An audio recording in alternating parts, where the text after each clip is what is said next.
आप जब ये स्टार्ट होती है पिक्चर तो आपको समझ में आएगा कि यार ये कुछ है जिसका बॉब के पास से कुछ कनेक्शन है। उसके बाद ये बॉब को कुछ कुछ काम करवाता है अपने तरीके से, लेकिन आपको लगेगा यार ये बॉब से कुछ काम तो करवा रहा है, लेकिन ऐसे प्यार से करवा रहा है जैसे कि उसका बेस्ट फ्रेंड हो। का काम है to be the best actor that I can be and to spend this day being the best actor I can be. ठीक, आप मानेंगे अभिषेक भाई ने पलट के उसको डांट दिया, कोई कुछ नहीं बोलेगा इसको, इसको सब काम करने दो, डोंट डिस्टर्ब हिम, ये वो ऐसा वैसा। और मैंने जबकि वो सही कह रही थी, साउंड रिकॉर्ड वो कुछ गलत नहीं कह रही थी। जब मैंने कहानी देखी थी तो मैं आपको सच बोलूंगा मैं खुश नहीं था, मैं जल रहा था। हेलो एवरीवन, वेल आज हमारे जो गेस्ट है ना वो बड़े ही खास हैं। आपने उन्हें टीवी पर देखा है, फिल्मों में देखा है और उन्हें कई अलग अलग वेब सीरीज में भी देखा होगा।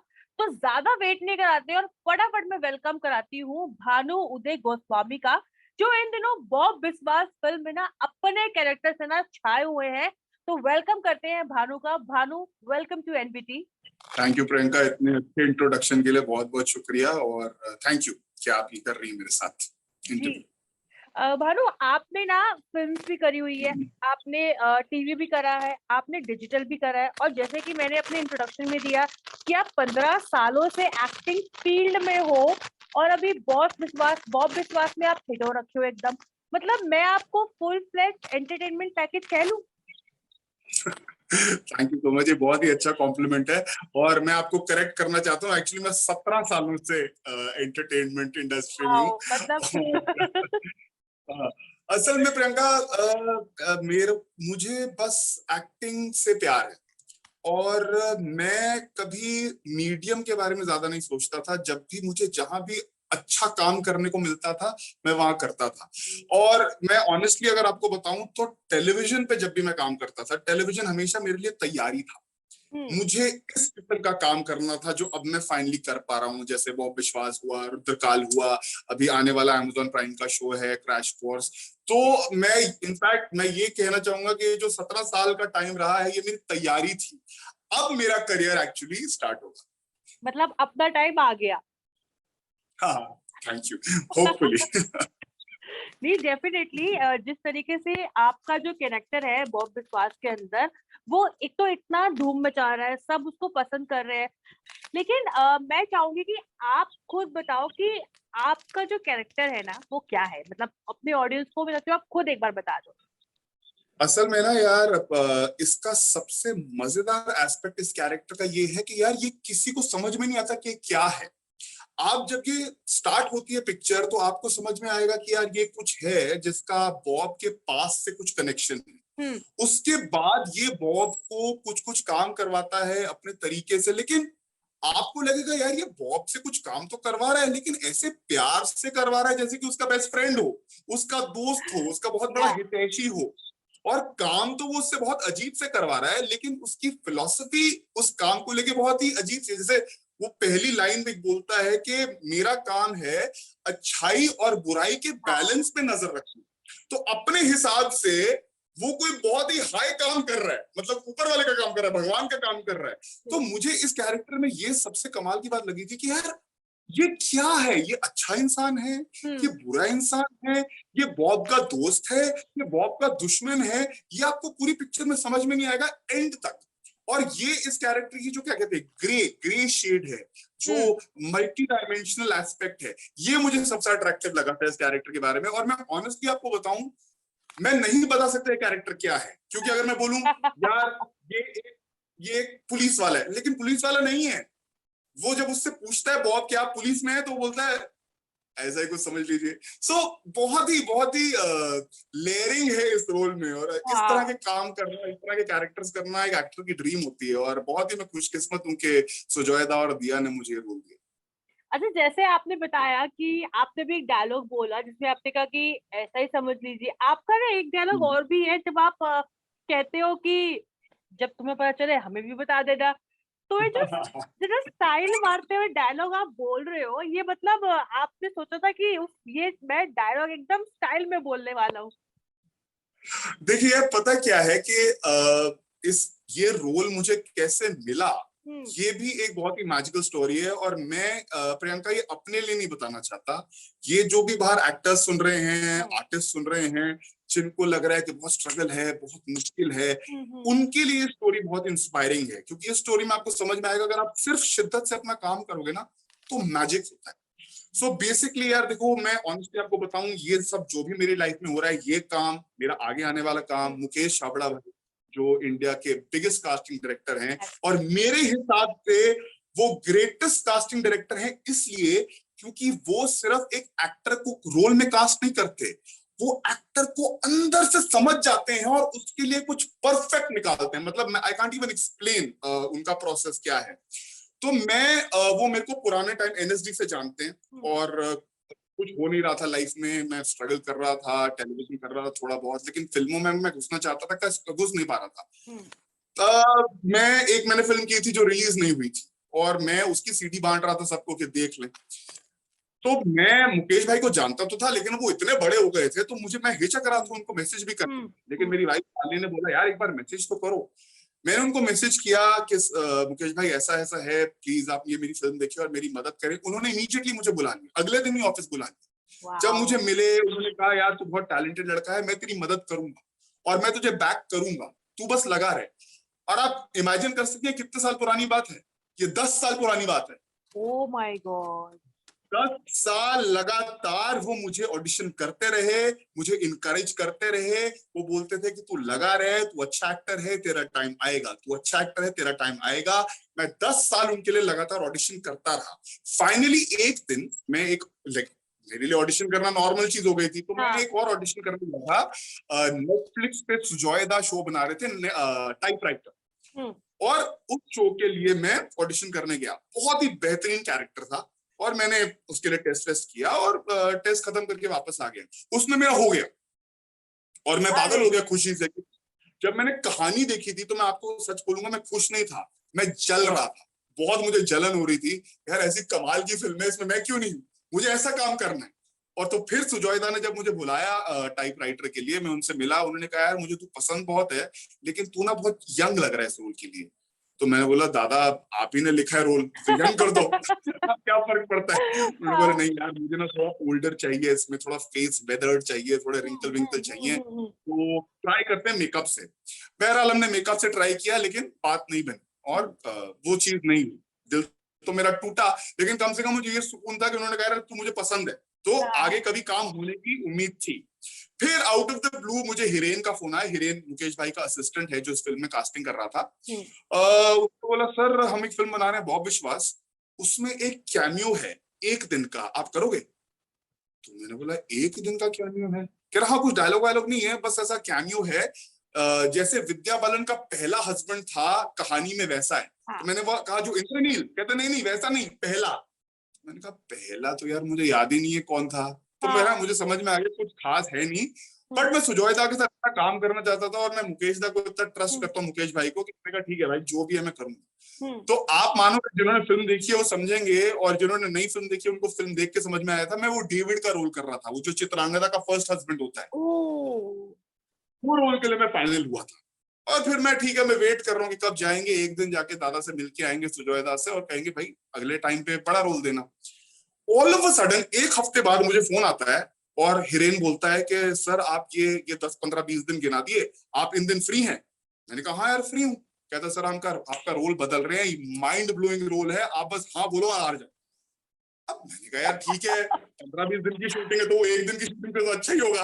मैंने हाँ बोल दी। मुझे पता नहीं था रोल क्या, और मैं ऑनेस्टली बोलूं मुझे कोई खास उम्मीद भी नहीं थी, कितना ही होगा यार 1 दिन में क्या ही हो जाएगा। तो मेरे को असिस्टेंट का फोन आया, उसने बोला सर मुबारक हो।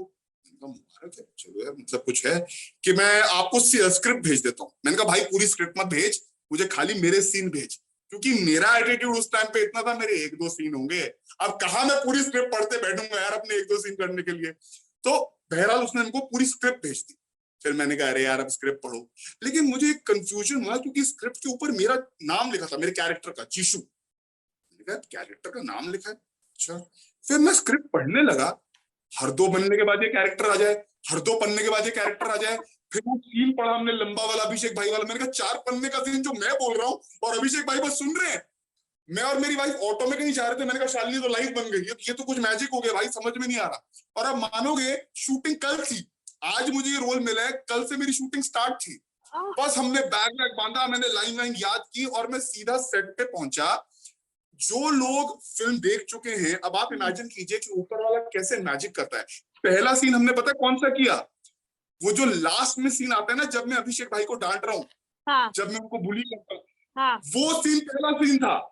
अरे अब आप बाप सोचो, रे। अब लेकिन ऊपर वाला कैसे करता है। मैंने इसके जस्ट पहले एक फिल्म की थी लूडो, जिसमें मेरा सीन अभिषेक भाई के साथ ही थे। तब मुझे कोई सेंस नहीं हो रही थी क्या हो रहा है, लेकिन उस लूडो करते करते मेरी अभिषेक भाई के साथ बहुत बहुत ही स्वीट वो इंसान है, हमारी एक दोस्ती हो गई थी, कंफर्ट लेवल था, वो मैं उनके साथ एकदम रिलैक्स था, कोई टेंशन नहीं थी मुझे। लेकिन अगर आप सोचो, मेरा वो अगर रिलेशनशिप नहीं बना होता, मैं कैसे कर पाता वो सीन पहले दिन बॉब विश्वास की। हाँ। तो ये सारी फिल्म, ये रोल, अब जो मेरे को अक्लेम मिल रहा है, जो मेरे साथ हो रहा है, ये सब मैजिक है। और मैं बस एक्टरों को ये कहना चाहता हूँ यार, शिद्दत से बस अपने क्राफ्ट पे लगे रहो, मैजिक। आपने ना अभी लूडो के बारे में बोला, और मैं, मेरा अगला सवाल ना आपसे लूडो का होने ही वाला था, बट सी आपने खुद ही वो पहले मुझे बोला। अच्छा, आपने उसमें भी अभिषेक के साथ काम करा, देन आपने अभी बॉब बिस्वास में भी अभिषेक के साथ काम करा, तो उनके साथ जो आपके काम करने की जो ट्यूनिंग बैठ गई है, और दोनों फिल्मों में आपको ना, मुझे ऑनेस्टली बताना पड़ेगा, अलग अलग एक्सपीरियंस आपके कैसे रहे थे? अब आप देखो, एक दिन ना अभिषेक भाई ने मजाक किया था लूडो के सेट पे कि अबे यार क्या तेरा रोल है, किसी सीन में पिट रहा है, किसी में बंधा हुआ है, किसी में लोग तेरे को गलिया रहे हैं, क्या तेरा रोल है ये, मजाक में, बहुत ही प्यार में। और कट टू, हम बॉब विश्वास के सेट में हैं, वो खुद कह रहे अरे यार ये देख, मैं तो उल्टा हो गया, इसमें हर सीन में अब तू मुझे डांट रहा है, तू मुझे डरा रहा है, तू मुझे पीट रहा है। तो ये यार, he is a very wonderful guy यार, मैं ऑनेस्टली बता रहा हूँ, या बॉब विश्वास में जो भी मैं परफॉर्मेंस कर पाया हूँ ना, बिकॉज वो इतने जेनरस, इतने गिविंग को एक्टर हैं, उन्होंने मुझे पूरा रिलैक्स्ड कर दिया था।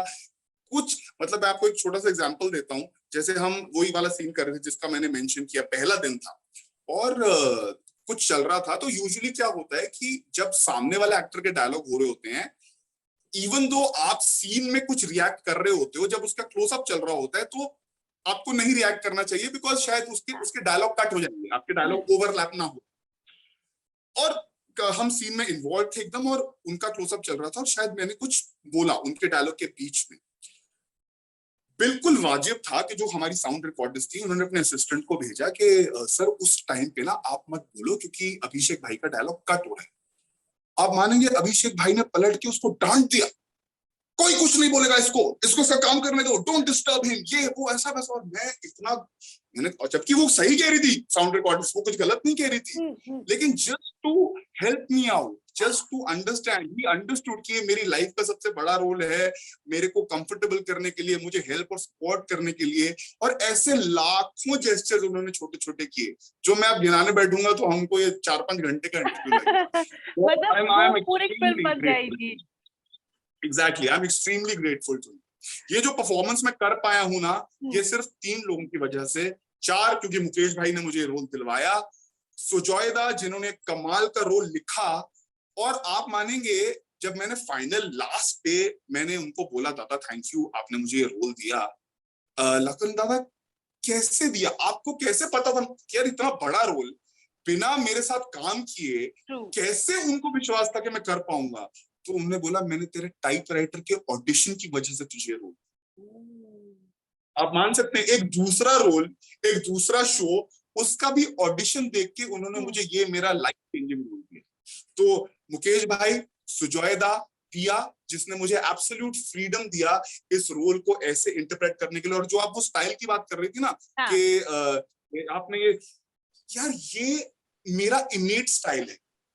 अच्छी बात ये थी कि दिया ने और सुजॉयदा ने मुझे इनकरेज किया कि हाँ तू अपने स्टाइल से कर, अपने स्टाइल से कर, interpret this character as you wanted. और जब आपको अपने हिसाब से काम करने दिया जाता है ना, तो वो एक यूनिक निकलता है, वो लोगों को स्टाइलिश लगता है, रिलैक्स्ड लगता है, ट्रू एफर्टलेस ट्रू। लगता है, क्योंकि मेरा अपना अंदाज है।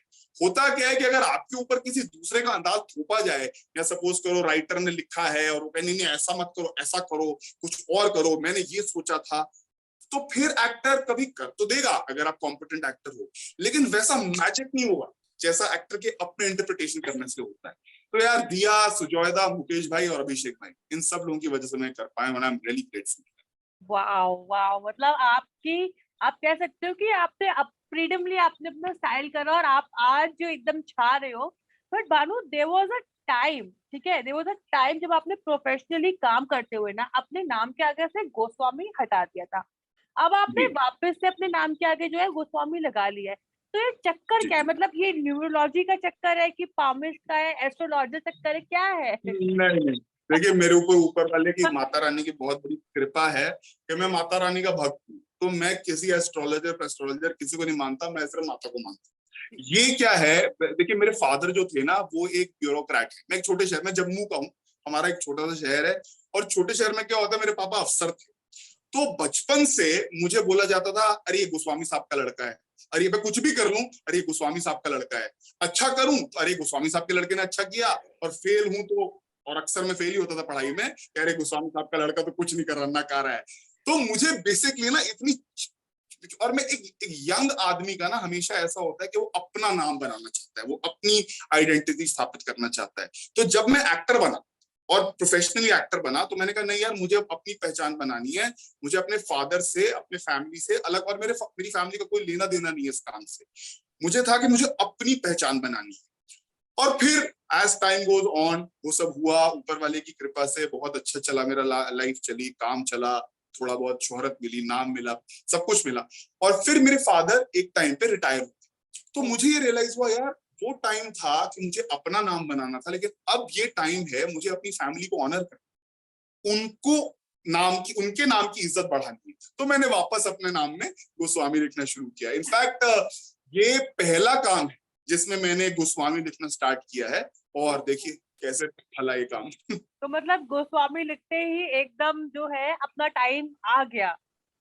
बिल्कुल। अच्छा भानु, आपके शोज भी जो होते हैं ना, उनमें ना मतलब वो भी एकदम भारी भरकम उसमें कैरेक्टर होते हैं, भारी भरकम नाम होते हैं, और आपने अपने पुलिस, डीसीपी वगैरह इन सबको आपने प्ले करा। तो ये आप चुन चुन के कैरेक्टर लेते हो कि मेरे नाम से मैच होना चाहिए या मेरी पर्सनालिटी से मैच होना चाहिए, इसीलिए से नहीं रुद्रकाल ये था और अभी रुद्रकाल, भानु प्रताप आपका, भानु उदय आपका पूरा नाम है, तो चुन चुन के लेते हो क्या? देखिए मैं बड़ा फॉर्चुनेट रहा हूं ना, मुझे बड़े पावरफुल कैरेक्टर्स प्ले करने को मिले लाइफ में। हाँ मेरा चस्का भी है, मुझे पावरफुल प्ले करना अच्छे लगते हैं रोल्स, लेकिन ये ऊपर वाले का कर्म है यार। मतलब कोई एक्टर ये करवा नहीं सकता, ये बस किस्मत से हो जाता है कि आपको अच्छे अच्छे रोल प्ले करने को मिलता है। मैं हाँ जरूर बोलता हूँ, जैसे कोई पावरफुल रोल आता है मैं डरता नहीं हूँ, चाहे लग भी रहा हो यार कर पाऊंगा नहीं कर पाऊंगा, मैंने कहा वो अब देखेंगे कर पाऊंगा नहीं कर पाऊंगा, लेकिन करूंगा जरूर। तो यार ये बस ऊपर वाले का कर्म है। वाओ, मतलब लेकिन मैं जब आपके बारे में रिसर्च कर रही थी ना, तो जैसे आपने बताया कि आप जम्मू से ही हो, बट जब मैं आपको रिसर्च कर रही हूँ, आई गेट टू नो कि आपकी जो मम्मा थी ना, वो आपके नाना का अपना खुद का एक तो सिनेमा हॉल था, ठीक है, और दूसरा आपकी मम्मी की जब छुट्टी होती थी स्कूल की, तो वो सीधा चली जाती थी पिक्चर देखने के लिए, दोपहर से लेकर रात तक वो फिल्म देख रही है। तो मतलब आपने ये बचपन में जब आपकी मम्मी ने आपको कहानी बताई होगी, आपने तभी डिसाइड कर लिया था कि अब मैं भी ना इतने बड़े पर्दे पर आने वाला हूँ, मैं एक्टर ही बन के रहूंगा? ये बड़ी अजीब बात है। आप इनफैक्ट ना कल मुझसे किसी ने सवाल पूछा कि आप, कि वो कौन सा मोमेंट था जब आपने कोई फिल्म देखी और आपको लगा बस मुझे यही करना है। और मैं ऑनेस्टली बताऊं, मेरे लिए ऐसा मोमेंट कभी नहीं आया था। मैं बेसिकली ना थिएटर करता था, मैंने थिएटर करना स्टार्ट किया और मुझे एक्टिंग करना पसंद था। एक्टिंग का जो एक क्या कहते हैं, nuts and bolts of this work होता है ना, अब जैसे आप हाँ। जर्नलिस्ट हैं भाई, एक तो होता है इस काम की शोहरत कि आप टीवी पे आती हैं, ये होता है वो होता है, लेकिन आपको पता है इस काम के नट्स एंड बोल्ट्स क्या है, ये काम किया कैसे जाता है, करेक्ट। तो मुझे वो पसंद था, और उसके बाद में अगला कदम, मुझे एनएसडी से फैसिनेशन था, मुझे एनएसडी जाना था काम सीखने। उसके बाद ना मैंने कभी ये सोचा नहीं था कि मैं सिनेमा करूंगा, ये करूंगा, वो बस ऑर्गेनिकली मेरे अंदर से बस कुछ फीलिंग आती रही, अभी ये करना है तो मैं वहां चला गया, बंबई जाना है तो मैं वहां आ गया, ऐसा कुछ प्लान नहीं था, और मैंने यही जवाब दिया। लेकिन ये सही आपने बोला, बाद में मुझे रियलाइज हुआ कि यार मैंने शायद वो सपना कभी नहीं देखा होगा, लेकिन मेरी मम्मी ने देखा होगा बचपन से। जब वो लगातार फिल्में देखती रहती थी, तो कहीं ना कहीं उनके अंदर होगा और वही मेरे अंदर है, क्योंकि हमारी फैमिली में दूर दूर तक कोई लेना देना ही नहीं है इस काम से किसी का। कहाँ से मेरा मन किया, कहाँ से मैं इतना पैशनेट हूँ उस काम के बारे में। तो ये सही आप बोल रही हैं, ये मेरा वैसा नहीं, मेरे को एक्टिंग पसंद है, लेकिन बड़े पर्दे पे देखना ये शायद मेरी मम्मी का ड्रीम है, जो मैं फुलफिल कर पा रहा हूँ माता रानी की कृपा से। हाँ, मतलब उन्होंने ना लगता है बहुत प्रे करी होगी कि काश मेरा जो भी बच्चा हो, बेटा हो, बेटी हो, जो भी हो, बस जब वो बड़ा हो जाए तो बड़े पर्दे में आ जाए, मैं फिर खुद जाके उसको देखूं। बिल्कुल। और मैं आपको एक बात बताऊं, ये मैं अपनी मम्मी से भी डिस्कस नहीं करता हूँ, लेकिन अब क्योंकि ये टाइम है उनको अपने पेरेंट्स को ऑनर करने का, वो एक क्या है, तो मेरे जो नानू का थिएटर था वो अभी तक है, और मेरी मम्मी को बहुत ही शौक था कि वो हर फ्राइडे को जाके ना अपनी सारी दोस्त और मेरी मासियां हर फ्राइडे को जाके फिल्म देखती थी मुफ्त में। उनको क्या भाई, नानू का उनके पापा का थिएटर जाके देखती थी। फिर मैं जब बंबई आया, उन्होंने मुझे कभी कहा नहीं, लेकिन उनका क्या था, वो हमेशा मुझे बताती थी, अरे आज वो फिल्म देखी, फिर वो फिल्म देखी, और ना उन्होंने ये बताना बंद कर दिया। तो मुझे समझ भी नहीं आया, बाद में मेरे भाई ने मुझे बताया, भानु भैया मम्मी ने ये कसम खाई है कि नहीं खाई वो बताया नहीं, लेकिन उन्होंने ये मान लिया है कि अब वो अपने बेटे को ही देखेंगी सिनेमा में। जब तक उनका बेटा सिनेमा में नहीं आएगा तब तक वो फिल्म नहीं देखेंगी। उनकी सोचे, मेरी मदर की भी 17 साल की तपस्या है, और आज ऊपर वाले ने उनकी ये तपस्या सुन ली, और जय माता दी।